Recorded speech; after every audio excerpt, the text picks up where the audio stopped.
भारतीय दंड संहिता उसके बारे में बात कर रहे हैं।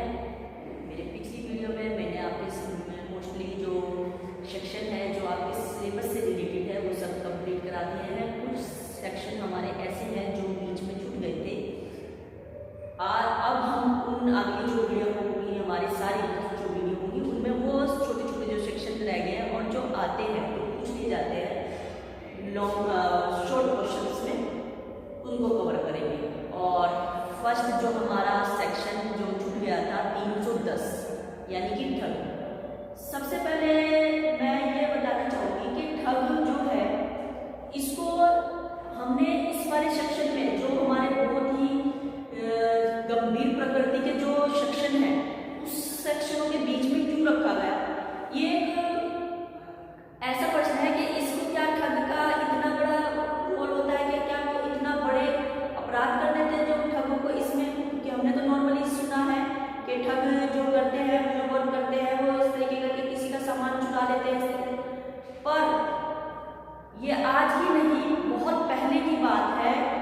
ये कहा जाता है कि ठग जो होते थे वो पूरे के पूरे काफिला जो व्यापार करने के लिए जाता था या किसी भी तरीके से जाता था पूरे के पूरे काफिले को ठग लेते थे और जरूरत पड़ने पर वो उनकी डेथ पोस्ट तक कर देते थे। इस वजह से इस सेक्शन को यानी कि इन लोगों ये जो अपराध है ठग वाला इसमें रखा गया, क्योंकि जिसमें हमारे सबसे ज्यादा गंभीर प्रकृति के जो अपराध आते हैं इसमें रखा गया है।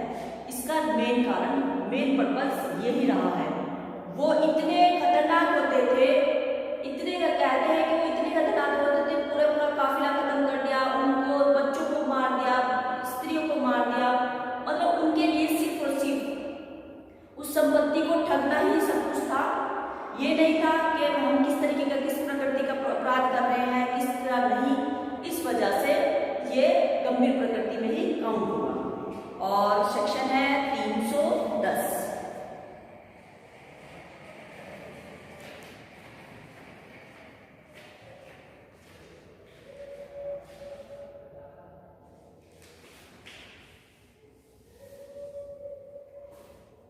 और सेक्शन पढ़ते हैं, जो कोई इस अधिनियम के पारित होने के पश्चात किसी समय हत्या या हत्या सहित लूट या शिशुओं की चोरी करने के प्रयोजन के लिए अन्य व्यक्ति या अन्य व्यक्तियों को अभ्यासक संयुक्त रहता है वह ठग कहलाता है। अब इसमें एक बात ये आई है कि इस अधिनियम के पारित होने के बाद, उससे पहले जो था उसको नहीं, इसके बाद इनको एक कैटेगरी में रख दिया गया है। इसके बाद जो होंगे ये ठग के इसमें और सेक्शन कौन सा है 310 में इनको काउंट किया जाएगा। दूसरा क्या है कि वो पश्चात पारित होने के पश्चात किसी समय हत्या द्वारा या हत्या सहित लूट, ये हमने पढ़ा था, हत्या सहित लूट भी पढ़ा है हमने, डकैती भी पढ़ा है, डकैती इसमें लूट। तो ये सब यानी कि बड़ी प्रकृति के जो संपत्ति से रिलेटेड भी हो गए यहाँ पर और हमारे इससे रिलेटेड हो गए, ये हमारे शरीर से रिलेटेड भी ऑफेंस आ गया इसमें। और शिशु जो छोटे बच्चे होते हैं उनको भी चुरा लेते थे, उनको भी वो कर लेते थे या उनको मारने में उनको किसी भी तरीके की कोई भी संकोच नहीं था। इस वजह से इस सेक्शन को इस चैप्टर में इस अध्याय में इसीलिए रखा गया है।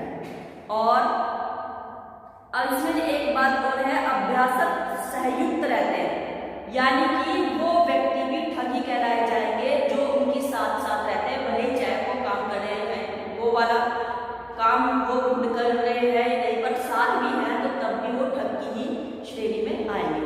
और 311, जो कोई ठग होगा वह आजीवन कारावास से दंडित किया जाएगा, जुर्माने से भी दंडनीय होगा। इसका जो दंड है आजीवन कारावास।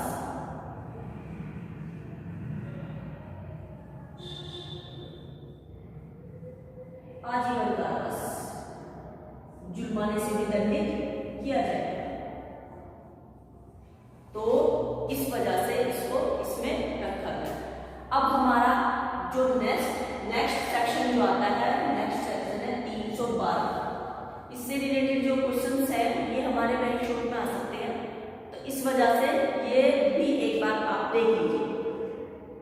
इसमें है गर्भकारित करना, अजात शिशु की क्षति कारित करना, शिशु को आरक्षित छोड़ने और जन्म छिपाने के विषय में, यानी कि गर्भपात करना, अबॉर्शन, शिशु को क्षतिकारित करना, शिशु जो छोटे बच्चे हैं, जो नवजात शिशु जो है उनको किसी तरीके से क्षतिकारित करना, शिशु को आरक्षित छोड़ना, जैसे कि आजकल काफी न्यूज में काफी बार आता रहता है कि कोई नवजात शिशु को कूड़ेदान में फेंक के आ गया है किसी भी जगह, तो वो उससे रिलेटेड जो हमारे ये इसी चैप्टर में आते हैं, पर आपके उसमें सिर्फ और सिर्फ गर्भपात से रिलेटेड ही पूछा जाएगा कि गर्भपात कौन से सेक्शन में है और उसमें कितनी सजा दी गई है, यही है। 312, जो कोई स्त्री को स्वेच्छा से गर्भपात कराएगा, यदि ऐसी स्त्री गर्भपात उस स्त्री के जीवन बचाने के प्रयोजन से सद्भावनापूर्वक कारित न किया जाए तो वह दोनों में से किसी बात की कारावास से जिसकी अवधि होगी 3 वर्ष तक की या जुर्माने से, ये दोनों से दंडित किया जाएगा। और यदि वह स्त्री स्पंदगर्दा हो तो दोनों में से किसी बात की कारावास से जिसकी अवधि 7 वर्ष तक की हो सकेगी दंडित किया जाएगा। और पहला इसमें है अगर, यानी कि उस स्त्री की अगर इच्छा नहीं है गर्भपात कराने की तो उसको गर्भपात करवाने के लिए उसको मजबूर किया जाता है, वो भी इसी में आएगा। और एक ये है, इसमें हमने पूछा है, पढ़ा है, सद्भावना पूर्वक न करके, यानी कि सद्भावना पूर्वक वाली बात कैसे आई है? कुछ जगहों पर ऐसे हालात आ जाते हैं कि कुछ बेबीज के टाइम पर लेडीज को जो फीमेल्स होती है उनका गर्भपात कराया तो उनकी जान बचा दी जाती है, तो तब अगर जो गर्भपात कराया जा रहा है तो वो सद्भावनापूर्वक उस जो वो फीमेल है उसकी जान बचाने के लिए कराया जा रहा है। पर यहाँ जान बचाने के लिए ना करके उस जो वो बच्चा है, जो गर्भ में जो बॉर्न में जो बच्चा है, ये देखने के लिए कि क्या वो लड़का है या लड़की है, इस तरीके का ये सब देखने के लिए अगर जो पता चलता है कि गर्भ में जो बच्चा है वो लड़की है, उसका गर्भपात कराते हैं तो तब की बात आ रही है यहाँ पे। अगर वो वैसे कराते हैं कि नॉर्मली ये सिर्फ गर्भपात करा दें तो तब तो 3 साल की सजा है, 3 इयर्स की।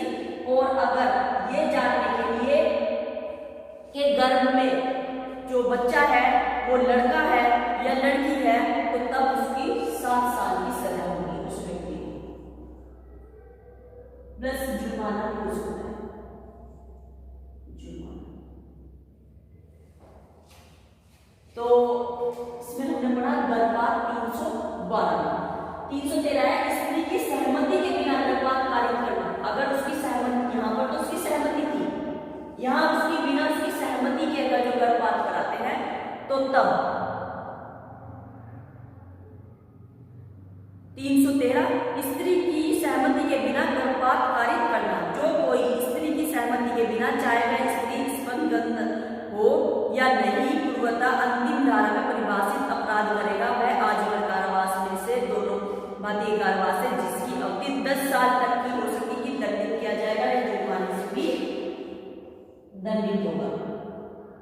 10 साल की सजा प्लस उस पर जुर्माना भी हो सकता है। क्या है कि स्त्री की बिना उसकी इच्छा के, वो अगर प्रेग्नेंट है, कोई लेडी प्रेग्नेंट है, कोई गर्भवती महिला है, बिना उसकी सहमति के गर्भपात अगर जो कराता है तो वो आजीवन कारावास में है और आएगा। अब कितना है उसकी सजा? 10 साल। तो आपकी जो हमारे सेक्शन है, हमारे जो मेन सेक्शन है, ये सेक्शन हमारे पूछ लिए जाते हैं काफी बार, तो दोबारा फिर मैं रिपीट कर देती हूँ। 310 हमारा टर्म, 311 थर्ड के लिए जो पनिशमेंट है वो, 312 हमारा गर्भपात करना, गर्भपात में यहाँ पे महिला की इच्छा से और बिना सद्भावनापूर्वक अगर करते हैं तो तब सजा का प्रावधान 3 साल।